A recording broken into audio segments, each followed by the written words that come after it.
Bismillahirrahmanirrahim. Assalamualaikum warahmatullahi wabarakatuh. Alhamdulillah, alhamdulillahirabbil alamin. Assalatu wassalamu ala asyrafil anbiya'i wal mursalin wa ala alihi wa sahbihi ajma'in. Amma ba'du. Alhamdulillah, marilah kita bersyukur kepada Allah Subhanahu wa taala karena kita masih diberikan kesehatan dan kesempatan sehingga kita masih bisa bersama-sama melaksanakan aktivitas kita sebagaimana biasanya. Salawat dan salam tak lupa pula kita sampaikan kepada baginda kita, yakninya Nabi besar Muhammad SAW, dengan ucapan Allahumma sholli ala sayyidina Muhammad wa ala ali sayyidina Muhammad. Baiklah, perkenalkan, nama saya Helmalia Iranti dari kelas IQT 6A, jurusan Ilmu Al-Quran dan Tafsir. Baiklah, di sini saya akan mempresentasikan tugas saya yang berjudul Metodologi Tafsir Kontemporer untuk memenuhi tugas mata kuliah Problematika Tafsir Kontemporer bersama Ustadz Zulheldi MAG. Baiklah, untuk pembahasan kali ini kita akan membahaskan yang pertama itu ada pengertian metode tafsir, yang kedua ada kekurangan dan kelebihan metode tafsir, yang ketiga problematika aplikasi metode tafsir di era kontemporer, dan yang keempat ada solusi aplikasi metode tafsir di era kontemporer. Baiklah, langsung saja kita masuki pembahasan yang pertama, yaitu pengertian metode tafsir. Di sini kata metode berasal dari bahasa Yunani, yaitu metodos, yang berarti cara atau jalan. Di dalam pemakaian bahasa Indonesia, kata tersebut mengandung arti cara yang teratur dan terpikir baik-baik untuk mencapai maksud dalam ilmu, pengetahuan, dan sebagainya. Cara kerja yang bersistem untuk memudahkan pelaksanaan suatu kegiatan guna mencapai tujuan yang ditentukan. Dan adapun pengertian tafsir di sini adalah secara etimologi, pengertian tafsir akar katanya adalah fassara yufassiru tafsiran, yang berarti keterangan dan penjelasan. Dan secara terminologi yaitu ilmu yang membahas tentang Al-Quran dari segi makna sesuai dengan yang diinginkan Allah sebatas kemampuan manusia. Jadi, dapat kita ketahui bahwa metode tafsir Al-Quran itu adalah suatu cara yang teratur dan terpikir baik-baik untuk mencapai pemahaman yang benar tentang apa yang dimaksudkan Allah dalam ayat-ayat Al-Quran atau lafaz-lafaz yang muskil yang diturunkan kepada Nabi Muhammad SAW. Baik, selanjutnya poin yang kedua yaitu kekurangan dan kelebihan metode tafsir. Di sini pada perkembangannya yaitu merujuk pada tujuan ulama kontemporer, dan ini dianut sejumlah ahli tentang Al-Quran seperti sebut saja Al-Farmawi yang dikembangkan di Indonesia oleh Quraisy Shihab. Diarahkan kepada pemilihan metode tafsir Al-Quran ada 4 metode. Yang pertama itu metode ijmali, yaitu metode global. Yang kedua metode tahlili, analis. Yang ketiga yaitu metode muqarron, yaitu metode perbandingan. Yang keempat maudhu'i, yaitu tematik.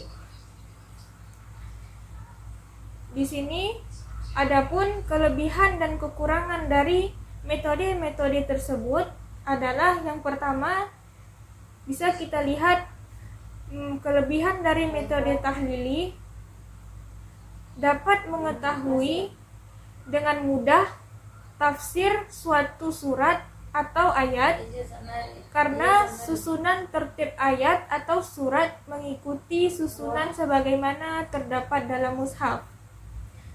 Adapun kekurangan dari metode tahlili di sini yaitu menghasilkan pandangan-pandangan yang parsial dan kontradiktif dalam kehidupan umat Islam. Faktor subjektivitas tidak mudah dihindari. Misalnya, ada ayat yang ditafsirkan dalam rangka membenarkan pendapatnya.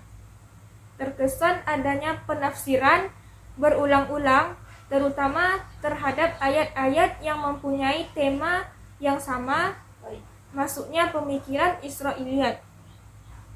Nah, yang kedua yaitu metode ijmali.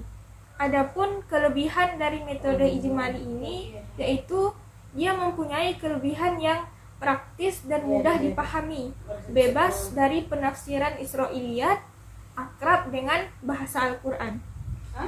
Nah, dan adapun kelemahan dari metode ijmali ini yaitu menjadikan petunjuk Al-Quran bersifat parsial, tidak mampu mengantarkan pembaca untuk mendialogkan Al-Quran dengan permasalahan sosial maupun keilmuan yang aktual dan problematik. Yang ketiga, ada metode muqarron. Adapun kelebihan dari metode muqarron di sini yaitu membuka pintu untuk selalu bersikap toleran terhadap pendapat orang lain. Tafsir dengan metode muqarron ini sangat berguna bagi mereka yang mengetahui berbagai pendapat tentang suatu ayat. Adapun kelemahan dari metode muqarron di sini yaitu penafsiran yang menggunakan metode ini tidak dapat diberikan kepada para pemula. Metode muqarron kurang dapat diandalkan untuk menjawab permasalahan sosial yang tumbuh di tengah masyarakat. Hal ini disebutkan metode ini lebih mengutamakan perbandingan daripada pemecahan masalah. Selanjutnya yaitu metode maudhu'i. Adapun kelebihan dari metode maudhu'i di sini yaitu hasil tafsir maudhu'i memberikan pemecahan terhadap permasalahan hidup praktis, sekaligus memberikan jawaban terhadap tuduhan atau dugaan sementara orang bahwa Al-Quran hanya mengandung teori-teori tanpa menyentuh kehidupan nyata. Adapun kelemahan dari metode maudhu'i di sini yaitu mungkin melibatkan pikiran dalam penafsiran terlalu dalam, tidak menafsirkan segala aspek yang dikandung satu ayat, tetapi hanya salah satu aspek yang menjadi topik pembahasan saja. Selanjutnya, poin yang ketiga yaitu problematika aplikasi metode tafsir di era kontemporer. Nah, di sini ada pun beberapa problematika aplikasi metode tafsir di era kontemporer ini. Yang pertama, tidak ada lembaga yang secara khusus memverifikasi validitas perubahan bentuk cetak menjadi bentuk tafsir digital. Lembaga tersebut dianggap penting agar tafsir Al-Quran digital yang digunakan memiliki legitimitas yang lebih kuat sebagai piranti menemukan pemahaman Al-Quran secara mudah. Yang kedua, sebagian besar tafsir Al-Quran digital tidak mencantumkan sumber yang jelas tafsir cetakan dan terbitan yang mereka kutip. baik dari sumber primer ataupun sumber sekunder.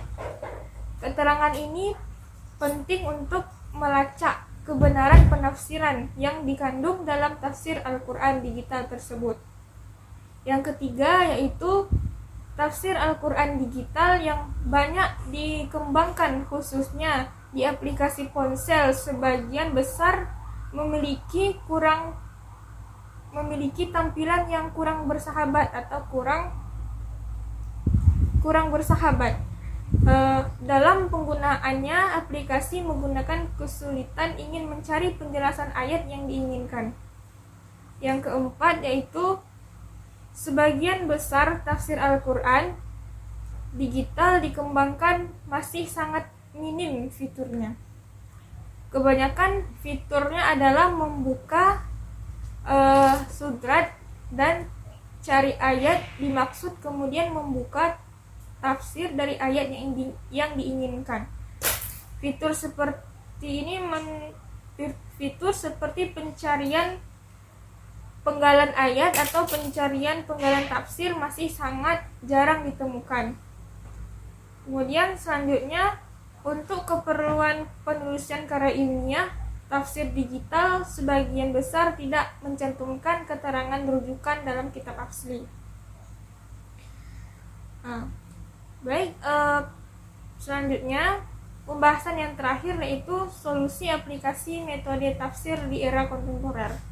Adapun solusi aplikasi metode tafsir di era kontemporer ini, yang pertama, solusi aplikasi modern untuk tafsir di era kontemporer itu adalah penggunaan teknologi kecerdasan buatan untuk menghadirkan tafsir Al-Quran yang mudah dipahami dan dapat diakses oleh masyarakat luas. Sebagai contoh, aplikasi ini dapat menggunakan sumber tafsir klasik seperti tafsir Jalalain, tafsir Ibnu Katsir, atau tafsir lainnya yang sudah dikenal luas, kemudian mengubahnya menjadi format yang lebih mudah dipahami. Misalnya dengan menambahkan visualisasi atau penjelasan lebih mendetail pada setiap ayat Al-Quran.